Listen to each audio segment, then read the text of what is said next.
इसलिए हमने उधर जो शीट क्रिएट की वो यहाँ पे आ गई। ठीक है, अभी ये बिल्कुल एम्प्टी है, इसलिए ये वाला आइकन दिखा रहा है। ठीक है, तो हम इसको ओपन करते हैं ऐप में। ये देखिए, मैं इसको जूम भी कर रहा हूँ ना, तो ऐप में ये बहुत अच्छी तरह वर्क करती है। अब यहाँ पे मैं टी लिखता हूँ ना, तो वहाँ पे विजिबल हो रहा है, देख लो जहाँ पे मैंने लिखा है वहाँ पे विजिबल हो रहा है। और मज़े की बात यह है कि आप यहाँ पर इस तरह जैसे आप पिक्चर को जूम करते हैं ना, वैसे इस शीट को भी जूम कर सकते हैं। ठीक है, और इसके अलावा इसके कुछ बेसिक चीज़ें हैं वो मैं आपको समझा देता हूँ। तो मैं इसको जूम कर लेता हूँ थोड़ा सा।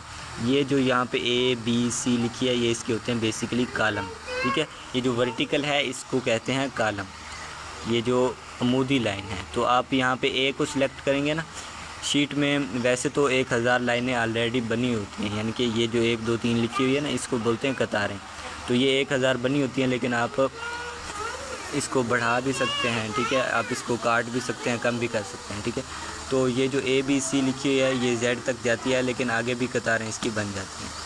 तो मैं जब A पे क्लिक करता हूँ तो A वाला कॉलम पूरा सिलेक्ट हो जाता है, इसको बोलते हैं कॉलम। ठीक है, और ये जो होता है इसका एक बॉक्स होता है, इसका नाम है A1 और इसका नाम है B1, इसका नाम है C1, क्योंकि इधर से A कॉलम में है और इधर से पहली कतार में है। इसको बोलते हैं रो यानी कतार। तो यहाँ पर मैं 2 पे क्लिक करूँगा तो दूसरी कतार, 3 पे क्लिक करूँगा तीसरी कतार, 4 पे क्लिक करूँ चौथी कतार। तो इसी तरह ये इसको बोलते हैं कतार और इसको बोलते हैं कॉलम।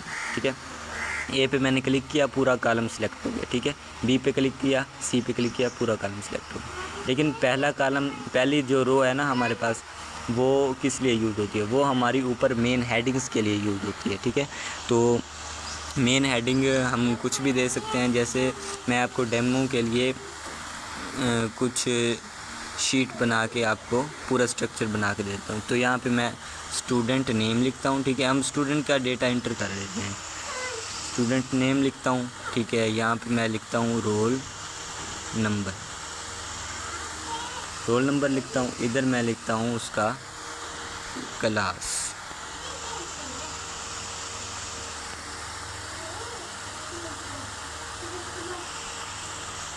C बड़ा लिख देते हैं। ठीक है, ये मेन हेडिंग्स के लिए पहली रो यूज़ होती है। तो हम इसमें आगे फार्मूला लगाएंगे। अगर आपको नहीं पता फार्मूला क्या होता है तो वो भी मैं आपको बता देता हूँ।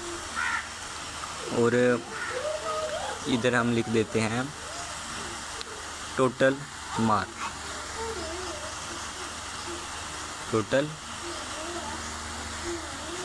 मार्क्स, यानी कि टोटल नंबर कितने हैं।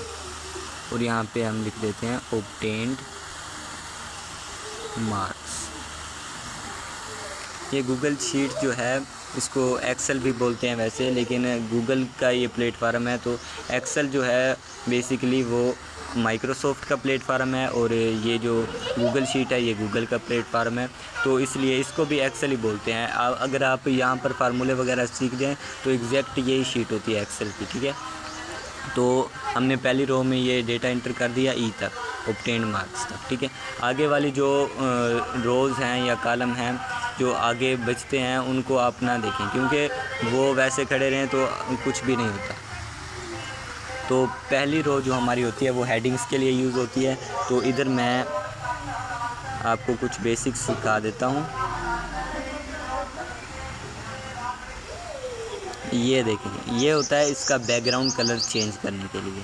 ठीक है, जैसे ये रोल नंबर के पीछे जो है या स्टूडेंट नेम जो भी मैंने लिखा है, इसके पीछे वाला जो है ये सफ़ेद है। तो हम जैसे मार्कर से हेडिंग देते हैं ना, वैसे हेडिंग देने के लिए हम इसका पीछे वाला कलर चेंज कर देते हैं। जैसे मैं इस पर क्लिक करता हूँ तो अभी ये वाइट है, ये देखें नीचे वाइट पे इसका एरो बना हुआ है। तो हम इसको कोई और कलर कर लेते हैं, जैसे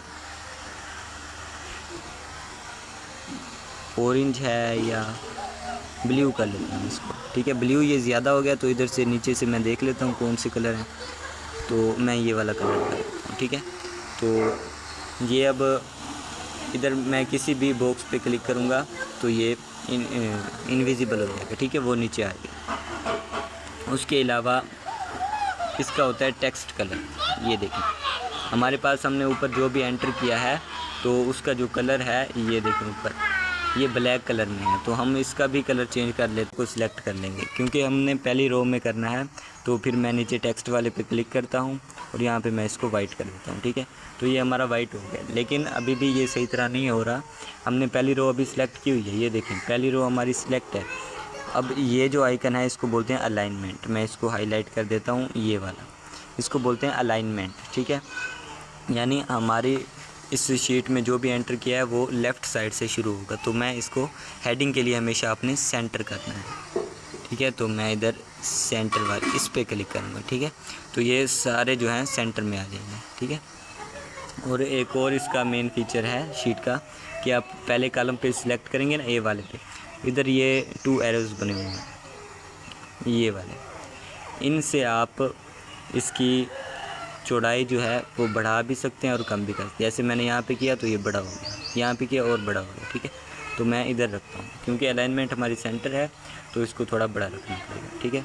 रोल नंबर का ठीक है, फिर भी थोड़ा सा बढ़ा देते हैं। क्लास का ठीक है, टोटल मार्क्स ठीक है, ऑब्टेन्ड मार्क्स बिल्कुल सही है। तो ये था इसका अलाइनमेंट का फीचर, ठीक है। अब मैं वही पहली रो सिलेक्ट, जिस रो पे आपने काम करना है या जिस बॉक्स पे आपने काम करना है वही सिलेक्ट करके और फिर बाद में उसको उसका जो भी है वो चेंज कर देना है। तो ये है बोल्ड, ठीक है। इसको बोल्ड करने का मतलब है कि ये जो इसका टेक्स्ट है ना, ये जैसे मार्कर से हेडिंग नहीं देते, कुछ बड़ी मार्कर होती है या तुक्के वाली, उससे थोड़ा मोटा लिख जाता है। तो इससे हमारा टेक्स्ट ये देखें बोल्ड हो गया। इसको हम कम करेंगे तो ये देखें कम हो गया इसकी थिकनेस, और बोल्ड पे क्लिक करेंगे तो ये इसकी थिकनेस बढ़ गई। तो ये हमारी हेडिंग्स बिल्कुल अब